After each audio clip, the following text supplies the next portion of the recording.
बऱ्याच सुजाण सजग पालकांना पडलेला एक प्रश्न असतो की आपल्या मुलांना काही व्हॅल्यूज किंवा लॉजिकल थिंकिंग किंवा क्लिअर थिंकिंग कसं बरं शिकवायचं. तर सगळ्यात पहिल्यांदा एक गोष्ट मला सांगायला आवडेल की आपण पॅरेंट्स गुड आणि बॅड पॅरेंटिंगच्या गोंधळात अजिबात अडकायला नको. कारण सिच्युएशन बदलली की गुड आणि बॅडची डेफिनेशन चेंज होत असते. त्यामुळं आपण आपल्या मुलांना क्लिअर थिंकिंग करायला शिकूया. आता हे अगदीच बरोबर आहे की मुलं अनुकरणप्रिय असतात, पण ॲज अ ह्युमन बिईंग म्हणून किंवा लॅक ऑफ अवेअरनेस म्हणून आपण कधी चुकत असतो. पण या गोष्टीला सुद्धा निसर्गाने आपल्याला ऑप्शन देऊन ठेवलेले आहे किंवा संधी उपलब्ध करून दिलेली आहे. कळत न कळत ती संधी आपल्यासाठी सदोदित आपल्यासोबत असते. त्याला ब्रेन कंडिशनिंग असं आपण म्हणतो. ब्रेन कंडिशनिंग म्हणजे अशी प्रोसेस की ज्यामध्ये तुमचा ब्रेन तुमचे विचार, तुमचं वागणं, तुमचे इमोशनल रिस्पॉन्सेस ह्या सगळ्यांचे पॅटर्न तो बघत असतो, तो एक्सपिरियन्स करत असतो. हे ब्रेनला दिलेलं एक प्रकारचं ट्रेनिंगच आहे असं आपण म्हणू शकतो. सगळ्यात पहिल्यांदा इव्हॉन पावलावने क्लासिकल ब्रेन कंडिशनिंग ही कन्सेप्ट आपल्यासमोर आणली. त्यानं काय केलं, काही डॉग्सवरती प्रयोग केले. त्यानं बेल वाजवली आणि त्यानंतर मग डॉग्सना डॉग फूड खायला दिलं आणि ही प्रोसेस तो कित्येक दिवस करत राहिला. त्यानंतर एके दिवशी त्यानं नुसतीच बेल वाजवली आणि डॉग फूड न देतासुद्धा त्या डॉग्सना सलायवरी सिक्रिशन्स होत होते. यामध्ये काय आपल्याला बघायला मिळालं तर त्या डॉग्सच्या ब्रेनमध्ये एक असोसिएशन क्रिएट झालं होतं की बेल वाजली की आपल्याला खायला मिळणार. त्यामुळं ब्रेन लगेच सलायवरी सिक्रिशन करायचा. उदाहरणार्थ काही मुलांना सतत प्रश्न विचारायची सवय असते, तेव्हा बरेचसे पॅरेंट्स त्यांच्यावरती चिडतात, रागवतात. काय रे, कसले तुझे प्रश्न, किती प्रश्न विचारतोस. मग यामध्ये काय होतं की मूल हळूहळू प्रश्न विचारायचं कमी होतं किंवा जणू काही ते बंदच करतं प्रश्न विचारायचं. आता हे असं का होतं तर प्रश्न विचारणं आणि प्रश्न विचारल्यानंतर पॅरेंट्सचे रिॲक्शन किंवा त्यांचं रागवणं यामध्ये ब्रेनचं असोसिएशन होतं.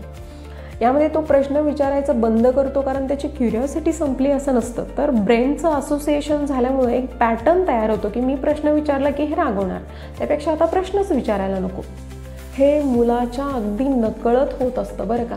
खरं तर पॅरेंट्सना सुद्धा आपल्या मुलाच्या बाबतीत असं व्हावं असं वाटत नसतं, पण पॅरेंट्ससुद्धा रागवताना या गोष्टीसाठी अनभिज्ञ असतात की हे असं काहीतरी ब्रेन कंडिशनिंग होईल. दुसरं एक उदाहरण घेऊया की लहान मुलांना बऱ्याचदा दवाखान्यात आणलं की त्यांना भीती वाटत असते, कारण त्यांच्या ब्रेननी इंजेक्शन दिल्यानंतरची वेदना लक्षात ठेवलेली असते.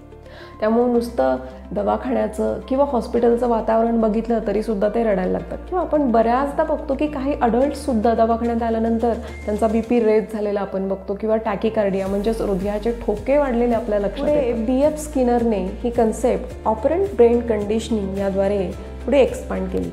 यामध्ये काय असतं की आपण एखाद्याचं बिहेवियर रिवॉर्ड देऊन किंवा पनिशमेंट देऊन शेप करू शकतो. पण लहान मुलांमध्ये याचा वापर अगदी वाईजली करायला हवा बरं का. कारण काही लहान मुलं रिवॉर्ड दिल्यानंतर छान अभ्यास करतात किंवा काहींना पनिशमेंटच द्यावी लागते मग ते छान अभ्यास करतात. किंवा काही मुलं अशीही असतात की त्यांना रिवॉर्ड आणि पनिशमेंट यांचा योग्य बॅलन्स साधावा लागतो. आता आपण सगळ्यात महत्त्वाच्या ब्रेन कंडिशनिंगबद्दल बोलणार आहोत. त्याला आपण इमोशनल ब्रेन कंडिशनिंग असं म्हणतो. यामध्ये काय असतं की तुम्हाला एखाद्या घटनेमुळं, व्यक्तीमुळं किंवा प्रसंगामुळं काय फील झालं होतं हे ब्रेन अगदी लक्षात ठेवतो, अगदी सेव्ह करून ठेवतो आणि पुन्हा एखाद्या वेळेस असा इन्सिडेंट झाला तर ब्रेन अगदी ॲटोमॅटिक त्याला रिस्पॉन्ड करतो. म्हणजे असं समजा की तुमचा ब्रेन म्हणजे एक कॅमेरा आहे आणि तुम्हाला जे काही दिसतं, तुम्हाला जे काही फील होतं ह्या सगळ्यांचे पिक्चर्स ब्रेन कॅप्चर करून ठेवत असतो आणि पुन्हा एखादा प्रसंग तुमच्यासमोर तसा आला तर मग तो अगदी ॲटोमॅटिकली त्याला रिस्पॉन्ड करत असतो. याचं एक छानसं उदाहरण घेऊया. समजा तुमचे फ्रेंड्स आणि तुम्ही एका कॉफी शॉपमध्ये छान कॉफी एन्जॉय करत आहात आणि बॅकग्राऊंडला एखादं छानसं सॉन्ग प्ले होत आहे. तेव्हा छान मस्त गप्पा होत असतात, तुम्ही सगळे आनंदात असता. त्यानंतर तो प्रसंग संपतो, तुम्ही घरी जाता आणि पुन्हा केव्हा कधीतरी ते सॉन्ग जेव्हा प्ले होतं तेव्हा तुमच्या चेहऱ्यावरती आपोआप एक हॅपीनेस झळकतो. हे कशामुळं? कारण तुमच्या ब्रेनमध्ये कंडिशनिंग झालं होतं की ते सॉन्ग आणि त्या मित्रांच्या गप्पांमध्ये निर्माण झालेला तो हॅपीनेस, यामध्ये झालेलं कंडिशनिंग यामुळे तुमच्या चेहऱ्यावरती आपोआप हास्य खुलतं. यामध्ये एक निगेटिव्ह उदाहरण आपण बघूया. रीना, तिला सतत कमी लेखलं जातं, सर्वांसमोर तुला हे येत नाही ते येत नाही असं हिणवलं जातं. त्यामुळं ही मुलगी जेव्हा सोशल कोणत्याही कार्यक्रमामध्ये जाते तेव्हा ती बिचकून वागत असते. तिला आजूबाजूच्या परिसराची भीती वाटत असते. तिला सतत मनातून वाटत असतं की मला कोणीतरी काहीतरी बोलेल, मला माझ्याकडून काहीतरी चुकेल. त्यामुळं ती कोणत्या गोष्टीमध्ये असं इच्छेने पुढाकार घेतच नसते. आता आपण बघणार आहोत कॉग्निटिव्ह ब्रेन कंडिशनिंग. समजा आपण रोज एकाच मार्गाने चालत असू तर रोज चालल्यामुळं तिथे एक रस्ता तयार होतो. तसंच आपल्याला रोज कोणी you are smart, you can do anything असं म्हटलं तर हळूहळू या गोष्टींवरती आपला ब्रेन विश्वास ठेवायला लागतो आणि खरंच आपल्यामध्ये कॉन्फिडन्स निर्माण होतो. आपल्यालासुद्धा असंच वाटायला लागतं की मी स्मार्ट आहे आणि गोष्टी त्यानुसार अलाईन व्हायला लागतात. आपल्या मनातल्या भावना या ब्रेन कंडिशनिंगसाठी कशावर अटॅच होतात तर यामध्ये ॲमिग्डाला म्हणजेच आपला भावनिक मेंदू इमोशनल मेमरीसाठी क्रुशियल रोल प्ले करत असतो. जेव्हा आपण एखादी स्ट्रॉंग इमोशन अनुभवत असतो, मग तो आनंद असू दे, भीती असू दे, दुःख असू दे, तेव्हा तुमचा ब्रेन ती इमोशन डीपली रेजिस्टर करून ठेवत असतो. आणि जेव्हा जेव्हा आपण ते थॉट्स बिहेवियर रिपीट करत असतो तेव्हा तेव्हा न्यूरल पाथवेज तयार होत असतात. जेवढी स्ट्रॉंग इंटेन्स इमोशन तेवढे स्ट्रॉंग न्यूरल पाथवेज तयार होत असतात. आयुष्य जगत असताना चांगले वाईट अनुभव येतच असतात.